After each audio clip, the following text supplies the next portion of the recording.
Survive, thrive, believe have been words that have helped me through my cancer experiences. Yes, I did say cancer experiences. Some survivors are private and keep cancer locked up in the past. Surviving cancer is my past, present, and future. I share my cancer journey with others because it helps remind me what it takes to survive cancer, thrive after cancer, and believe that our actions speak louder than our words. Over time, cancer has helped me develop confidence and courage, allowing me to openly tell my story with family and patient support groups, one-on-one with cancer fighters and survivors, at work caring for childhood cancer survivors, and nationally with my fellow oncology nurses, and most importantly with my two amazing girls, Mia and Grace. I believe that sharing my story and with my can-do attitude, I can help forever shape the lives of those I care for, love, and come into contact with. So who am I? No, I am not a who from Whoville. I am a survivor, a thriver, and a believer. To survive means to continue to live or exist, especially in spite of danger or hardship.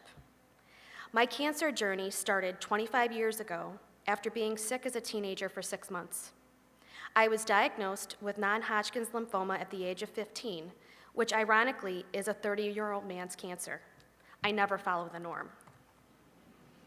Despite anger that my life would be interrupted, fear of dying, because back then everyone died of cancer, and refusing to brush my matted hair for fear that it would make it fall out faster, my family and I focused our emotions and fought the reality of cancer together. My parents and grandparents were there every step of the way, teaching me the power of positive thinking, the miracle of prayer, and most importantly, the can-do attitude. This first battle with cancer led me to my second act, thriving after cancer. To thrive means to grow or develop well, prosper, to flourish. Children that are diagnosed with cancer can live long lives, but it may be interrupted by chronic health conditions as a result of being cured. 3 out of 5 survivors of childhood cancer experience some life-altering late effect. Living after childhood cancer was a challenge. Frequent monitoring, worrying about the what-ifs, and yearly testing, all to help preserve the many life years I fought to save with chemotherapy and surgery. We discovered toxicities early, allowing me to do most of the things that 20-year-olds could do. As many survivors know, we have fears and demons that creep up when you least expect them. I was no different. The complexity of relationships after cancer, fertility, fears of relapse, excessive planning and worrying, and of course, avid scrapbooking. I met an amazing man, Doug, who loved me even with all of my cancer baggage, and we gave birth to our oldest daughter, Mia. Our family continued to grow, and we truly felt blessed. However, our joy was overcome with fear of the unknown when I relapsed with my cancer while pregnant with our second child, Grace, 20 years later. I was like, what? You've got to be kidding. Don't I get a pass? I already had cancer once. I should have been worried about stretch marks and breastfeeding, not chemotherapy and having a baby bald, all followed by a stem cell transplant 6 weeks postpartum.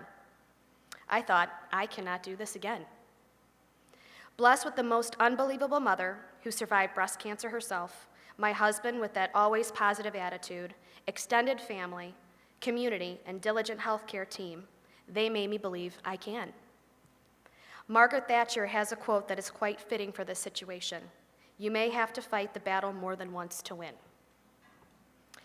To believe means to accept something as true and have confidence. My second act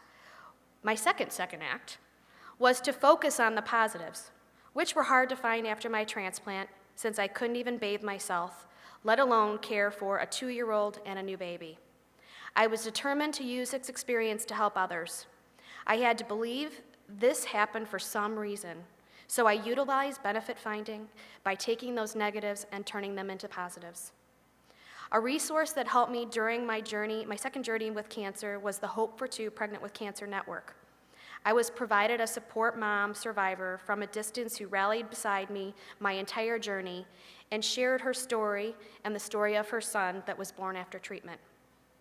I joined that network 1 year after I finished therapy to do the same thing, be a support mother, providing comfort and support during the most unbelievable time, pregnancy with cancer.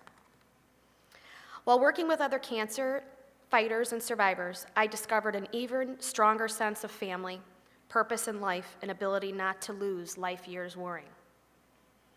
It seems so weird and unnatural to say that cancer blessed me and directed my life to help others.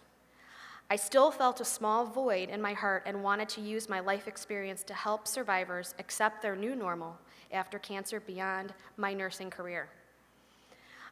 With the help of family and friends, I founded Survivor Vision, a small nonprofit that raises funds for childhood cancer survivorship programs. Some of our most successful programs have been educational and advocacy programs for parents, patients, and healthcare providers, an international program called the Day Plus 100 program, which provides celebration packs for survivors of stem cell transplant, and college scholarships to help fund financially and educationally challenged survivors get to college. Our main goal is to help survivors see that there is life after cancer. Here are 2 quotes from our survivors to explain why I continue to advocate and fundraise for childhood survivors through Survivor Vision. My cancer has affected my educational goals in ways many people cannot understand. Before I was diagnosed, I had a dream. Because of treatment, my mental capacity was not up to par, and I had to change my dream. Being diagnosed with cancer not only affects one's health, but all aspects of one's life, in both positive and negative perspectives. I tried not to let my cancer transform my life, but I had no control. I continue to modify my life today. The way I see it, I have been given a gift. Yes, that gift is surviving cancer twice, 2 second acts.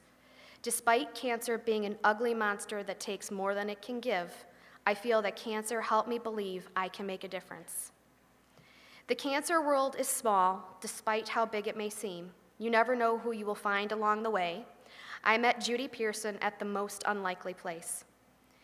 Because of running Survivor Vision, I was introduced to Linda Rivard, a breast cancer survivor whose son is a leukemia survivor and one of Survivor Vision's college scholarship recipients. Linda coordinates a program for childhood cancer survivors. 3 years ago, this June, Linda provided me the opportunity of a lifetime to work with survivors full-time and get paid. I try my best to help my patients focus on controllable factors, believe in themselves, and empower them to accept their new normal after cancer. Despite it all, I still have to remember to believe in the magic of everyday miracles, in the possibilities of a new year, in the power of prayer, and in one more sunset in Michigan with my family. I would like to thank the Women's Survivor Alliance for identifying that cancer does not end when treatment does, and to help survivors embrace life after cancer. And this childhood cancer survivor thanks all of you for celebrating with the entire cast here today that have had the courage to share their second acts, taking the time to listen and spread the word.